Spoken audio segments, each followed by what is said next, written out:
welcome back to Teaching Them. I'm Michael Keats, and I have a Christmas game for you today called The Journey of the Magi. It's a board game, and I'll show you that in just a moment. But if I were teaching the kids, I would read to them from Matthew 2, or you could just tell them the story from Matthew 2 and include some additional detail in there. It's actually quite an exciting story. And so you have these foreigners who are coming from the east. Maybe that's Persia, maybe that's Babylon, maybe it's other countries in the area. Sometimes we call them the three kings, but actually the Bible doesn't say that there was three, and it doesn't say that they were kings. We just know that they were Magi, which implies that they were probably astrologers. They studied the stars. They studied the sacred scriptures. They probably had access to Daniel's writings and his prophecies, and they may have had access to the prophecy of Balaam, which you can find in the book of Numbers, where he talks about a star rising from Judah. And so all of that's referenced in the lesson, so you can go look it up if you'd like to. But these foreigners, they traveled several weeks, maybe even a month or more, in order to come to this place following a star, but they didn't have enough information to know exactly where to go. And so they needed Herod's help. So they come in, they are brought before Herod. They let him know that there is a king born of the Jews, and they're pretty excited about it. And he's excited too, but in a negative way, because it's a threat to his kingdom. And so he says, hey, why don't you go find them, my chief priests and my teachers of the law. They told me about this prophecy in Malachi that tells me that the baby will be, or that the king of the Jews will rise from Bethlehem. And so with this information, the Magi's go off, and Herod's hoping they'll come back and reveal the location of the king of the Jews. But they get visited, the Magi's get visited by an angel that tells them, don't go back. Herod's a bad dude. And so they go and they worship Jesus, and they present him with their gifts of gold, frankincense, and myrrh. That's why we think there are three of them, but there could have been more. And so they present their gifts and they worship him, and then they leave by a different route. So maybe that same night, Joseph and his family had gone to bed, and I'm sure their heads were swirling with the craziness of these foreigners coming from so far away and worshiping and bringing these very expensive gifts and very meaningful and symbolic gifts as well. And so they brought these gifts to their son, who was probably not a baby anymore. We think that he could have been as old as 2 years old, because when Herod hears that the wise men have left, the Magi have left, he ordered all the babies, all the young boys 2 years old and younger, killed. And we also know that it's probably not the night of Christmas, because the Magi visited Joseph and his family in a house and not in a barn or a cave or any of the other things that we typically associate with that Christmas night. And so maybe that same night, Joseph is asleep and an angel comes to him in a dream. Actually says the angel of the Lord. That's a rabbit trail I won't go into right now. But very interesting that the angel of the Lord visits him that night and says, get out of here. You got to go to Egypt, because Herod wants to kill Jesus.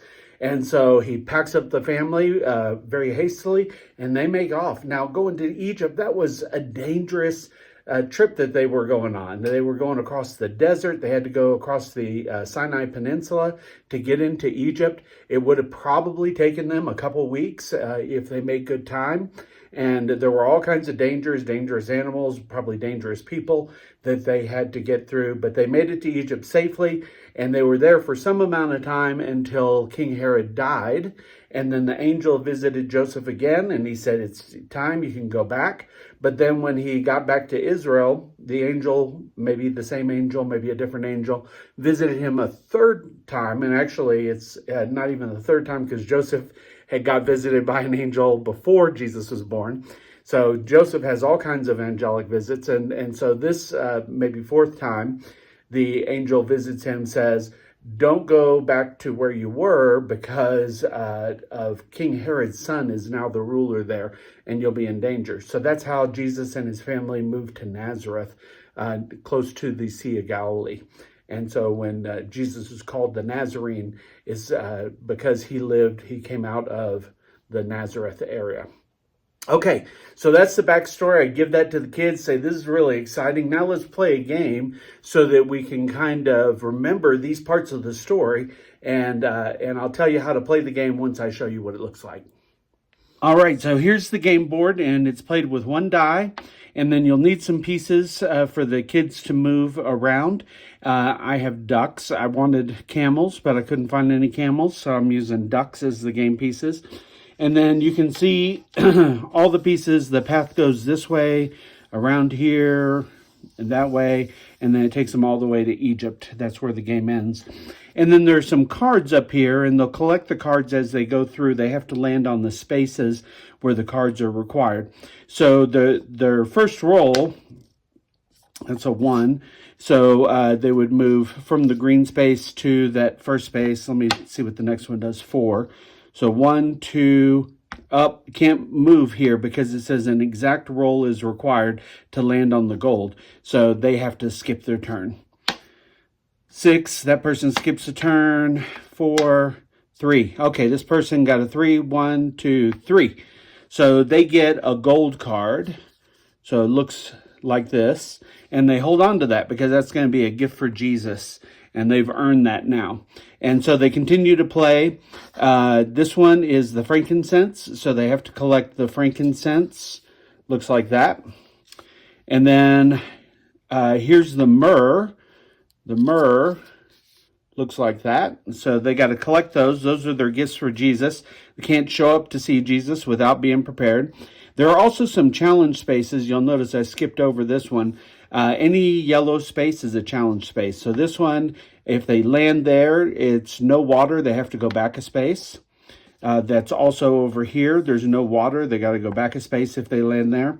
There's this one. The camel refuses to go, so they have to skip a whole turn. So it'll go all the way around the group before they get to go again. Then there is a dust storm or a sandstorm over here. They have to go back a space.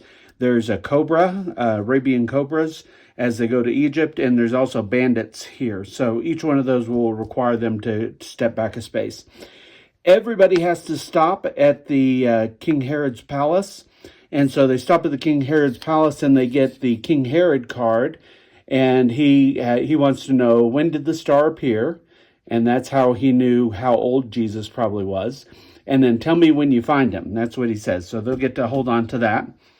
And then they'll keep going, and they have to have an exact roll to land on this first angelic dream space. But when they land on that one, then they get the angelic dream card, the first one. And this is for the wise men, or for the Magi. Don't go back to Herod, but now they get to roll again. So they would roll again, and they could go as many spaces as they could. But if they roll 2 or 3 or 4 or 5, doesn't matter. They have to stop and see Jesus. And at that point, they will turn in their gifts, and the gifts can be put over here at this little box on the right-hand corner. And then they will hang out there, and they'll switch from being wise men to Jesus's family at this point. And so they'll roll again, and when they get to, they have to do an exact roll to get this angelic dream. Oh, by the way, they get the You Found Jesus card, so they get to hold on to that. And then when they land on the last angelic dream, it says escape to Egypt, and then they get to roll again. So then after they've gotten their last angelic, then it's a race to the end to see who can be the first to land safely in Egypt and win the game. And then if you want to give a prize to him, you can give a prize to him if you'd like to. So each of these stacks of cards, there's one for every child that plays, and you'll just keep peeling them off as they land on those particular spaces. All right, so that's the game. I hope you'll have fun playing it with the kids. You can print the game out at teachingthem.org. It has the game board and the cards, and then you'll need to supply your own die and also your own game pieces, but they can be coins or paper clips or something like that. It's really easy. Hope you'll have a fun time with it. I had a fun time creating it. Leave me some comments. Let me know how it goes. God bless you. Have a Merry Christmas.